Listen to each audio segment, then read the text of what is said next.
Rob Vaughn and Wendy Davis live at 10. Some did more than that. Here comes round two. The wicked weather continues across the Lehigh Valley tonight. Heavy downpours and strong winds are leading to downed trees and flooded roadways. And the worst may still be yet to come. Good evening, I'm Wendy Davis. Rob is off tonight. Well, as the rain continues to fall, people all across the region are bracing for what's to come. We're going to start tonight with WFMZ's Chief Meteorologist Ed Hanna. He is standing by with the first look at the forecast. Thanks so much. Yeah. Hey, everybody. Good to see you. Thanks for staying with us for all the coverage we've been doing. We're going to be giving you updates really round the clock here as rivers continue to rise. That river stage data, very important. But the reason the worst is yet to come is because we had round one last night into this morning. That caused some flooding in some locations. Places like Trenton only getting an inch of rain, Lehigh Valley 4 inches, Berks, Reading 3 inches, Lancaster over 5 inches. Take a look. Flood warnings obviously in effect for our area. I think by the time we're said and done, we're going to get at least 6 inches of rain for most parts of the area. Now, there are going to be places that get less. There's going to be places that could get more. It wouldn't be a shock if we see some places ending up with 8 or 10 inches locally, but certainly not widespread. I think a good part of our area around 6 inches by the time we're said and done. Take a look. You see that first batch moving up, then a bit of a lull during the afternoon, and you got that train going all the way down into the Carolinas. That's making its way up and into our area. Take a look at the Delaware River. It looks like Cox Island, Easton, and Trenton likely going to be getting above that flood stage likely Saturday afternoon. Schuylkill River, of most concern there, Reading, looks like that could get 7 feet approximately, 6.5 feet above flood stage. Of course, Pottstown as well. And of course, the Lehigh River, you can see again, all those stations going to get over above the forecasted crest. And that's going to likely be Friday afternoon. Now let's quickly get over. I want to show you in graphical form what that may look like. Check it out. You can see there now. I just wanted to show you in graphical form here. You're looking at the Delaware River in Easton. Take a look at the green.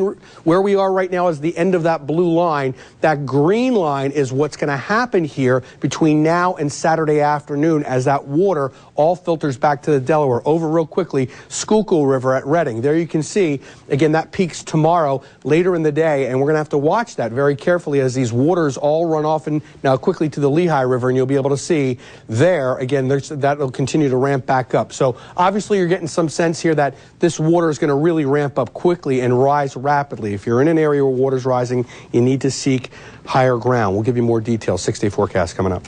All right, thanks, Ed. Well, the streets in our region are wet. Many of them are slick. Some of them are even starting to flood now, and it's been happening on and off all day long. And if you're not careful, it can be dangerous out there. WFMZ's Stephanie Esposito is live on South 4th Street in Allentown with more on that part of the story tonight. Steph. Wendy, earlier today, this road was almost completely underwater, but it was really just for a few minutes. After that, it was as if it never happened. That's called a flash flood, and it can be very, very dangerous.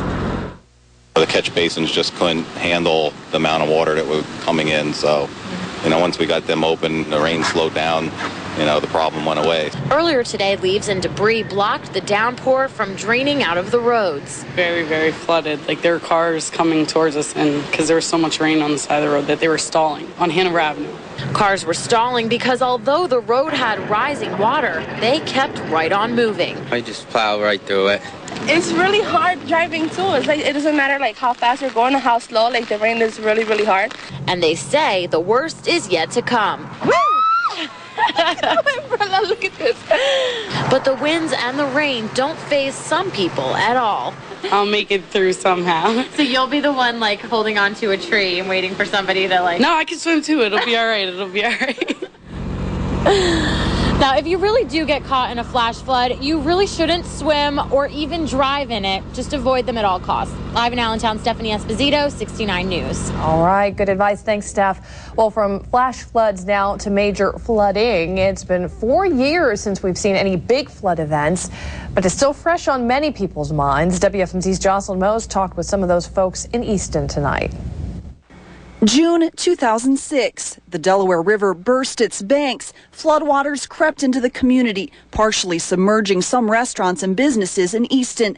Now, 4 years after the last major flood, folks have fresh concerns. I had never saw anything like that. Easton resident Lakeisha Brown doesn't want to see it again. The McDonald's that we go to was underwater. It was like basically to the doors. The Exxon, it was over. Larry Holmes' restaurant has a ringside view of the Delaware, but Larry says he's never been waterlogged since opening for business in the early 90s. Well, we don't have a problem here. Last time it was about, I'd say about a foot from coming inside my building, and we was okay. Still, today and tomorrow's wet, windy weather was the talk at many a table. I was concerned driving over here because of the wind and wind and the rain, but I didn't notice too much flooding on the way over, but I'll definitely be checking it out on my way back. These women are with the sorority that was planning on meeting with small business owners, but the weather kept many away. While tonight was a wash, so to speak, certainly we're looking forward to some drier days. As are others in this community, as they continue to hold out hope their flooding fears don't come true.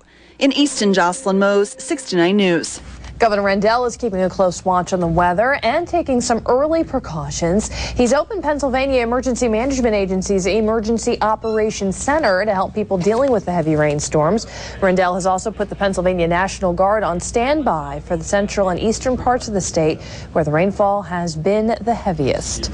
And, of course, for the latest weather information at any hour, 69 News has you covered. The 24-hour AccuWeather channel will be simulcast on WFMZ TV starting tonight at 11:30. We'll have constant updates on the rain and the river levels. And as always, you can find the very latest forecast at WFMZ.com. Well, all Berks edition, live at 10:30. Good evening, I'm Wendy Davis. Rob is off tonight.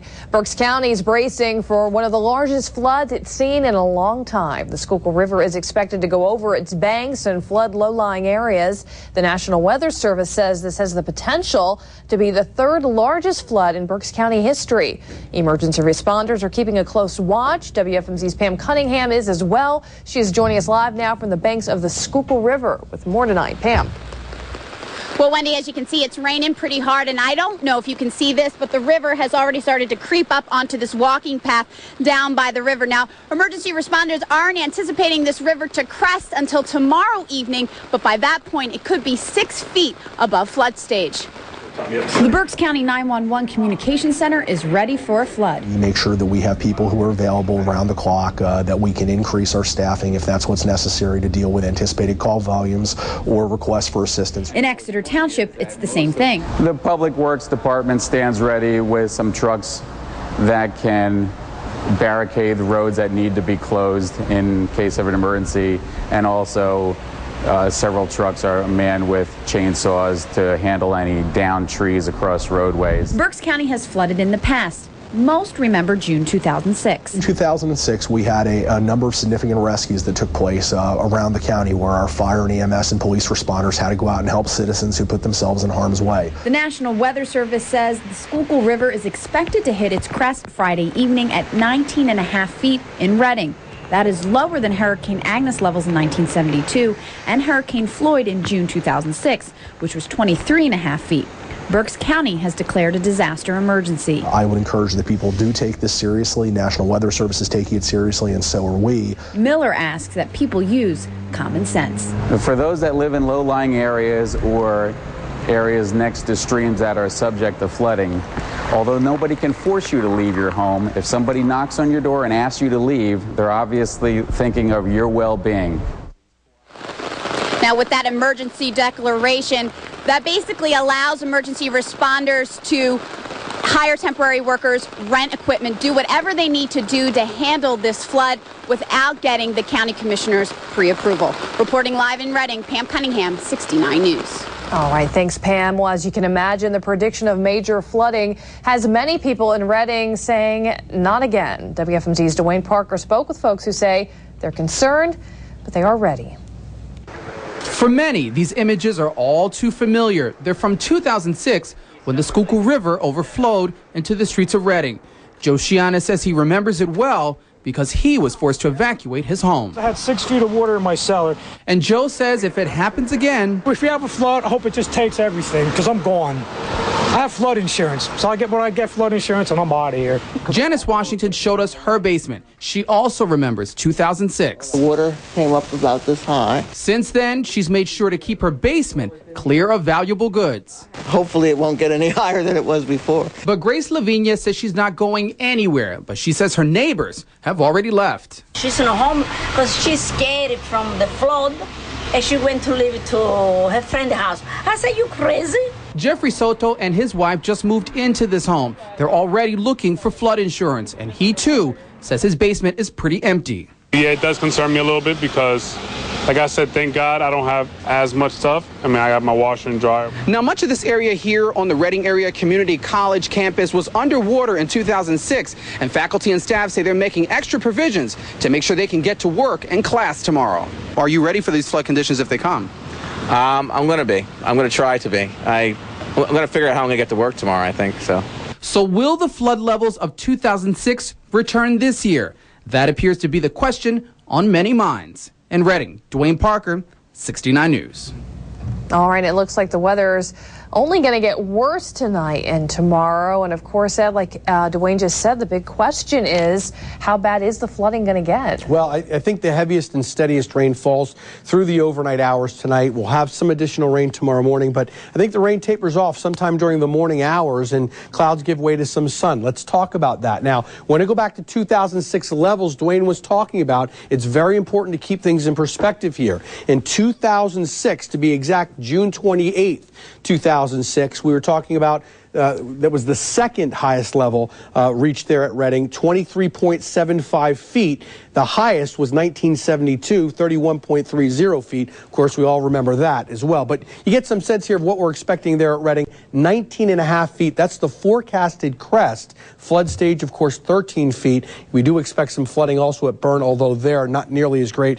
Pottstown, though, probably 7 feet above flood stage as well. But current levels continue to be relatively low, but they're expected to ramp up. Check out this graphic we have for you. Now, as of 5 a.m. this morning, the Reading measuring station is no longer working. I talked to the National Weather Service, but the forecast is on track. Look at that green line jumping up into the purple. That purple represents, as you can see, major flood stage once you get above that particular point there, around 18 feet. Let's get to the next graphic real quickly, be able to show you. Corridor of rain, obviously continuing to make its way through our area, and it's going to continue through the overnight. Wendy, back to you. All right, thanks so much, Ed. And for updates on the storm overnight, you can check out the AccuWeather channel. Also, go to our website, WFMZ.com. Well, the threat of flooding has about 100 local Red Cross volunteers on standby. Today, volunteers readied supplies in case they would need to set up the shelters in Berks County. Officials with the Red Cross say once the call comes in, they can have a shelter in place within an hour. They say that's because of the preparations done today. They're urging folks to follow suit and be prepared. You want to move anything. If your home has flooding, move it to a higher level in the house. Make sure you have enough food, blankets, clothing. Just be ready for anything that might happen. Red Cross officials say when planning for a storm, make sure you have extra medication on hand, batteries and supplies, and they say don't forget about your pets. Well, as with any rainstorm, basement flooding can be a real headache. Officials with Berks Fire Water Restoration say they've gotten a few calls today for leaking roofs and flooding basements. They say to protect your basement, check downspouts to make sure the water is getting pushed out away from your home. They also say if you have any appliances in the basement, unplug them and move valuable items to higher ground. Because of this damp and rainy weather, the houses tend to leak a little bit, and with the vapor pressure, it draws moisture in the house. It's a good idea to run your air conditioner, too. That'll help dry your house out. Dehumidifiers are also helpful, but if leak your roof is an issue, unfortunately, they say you're going to have to wait until the rain stops until it can get